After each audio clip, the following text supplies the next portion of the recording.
আসসালামু আলাইকুম। তো আজকে আপনাদেরকে দেখাবো ৫০০ বছরের পুরনো একটা বটগাছ।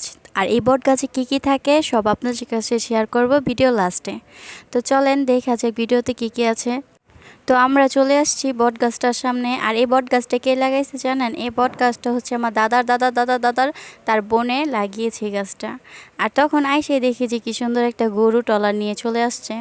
আর এই যে আমাদের গরিবদের পদ্মা সেতু। আর এই যে মাচাটা দেখতে পারতেছেন, এই মাচাটা কে বানিয়েছে জানেন? এই বটগাছে যারা থাকে তারা এই মাচাটা বানিয়েছে। তো লাস্টে তাদেরকে দেখায় দিব আপনাদের।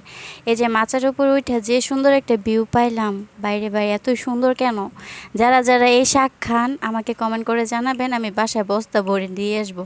এটাকে মনে হয় কচু শাক বলা। এই জায়গায় ভিডিও নিতে গিয়ে হুট করে দেখি বান্ধবী তোর ছেলে পা চুলাইতেছে, দেখ বাসায় নিয়ে দে গেত্তুর গুত্তুর। এই বান্ধবী তোর ছেলে কিন্তু পানিটারে গুলা করে দিছে, এখন কিন্তু আমি তোর ছেলে নামে কেস করে দেবো। এই নদী ডাকার জানোস? আমার দাদার দাদার বড় দাদার তার বোনের তার ছোট ভাইয়ের। সাবধানে থাকিস, পানি ডালা সুন্দর করে দে। দেখ কত সুন্দর ভিউ। আরে এলাকাটার নামই তো আপনাদের বলা হয়নি। এটার নাম হচ্ছে, এলাকাটার নাম কালুনগর। কালুনগর। ওই যে কালা কালা বট গাছে যে থাকে, যে কালা, ওই কালা লাস্টে আপনারা দেখতে পাবেন কালাটাকে। যাই হোক, ও মামা আমার কথা শুনে দি টলার পলাইতেছে। এই ভাই দাঁড়ান।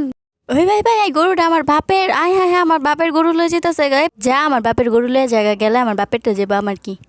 এই বাদ দে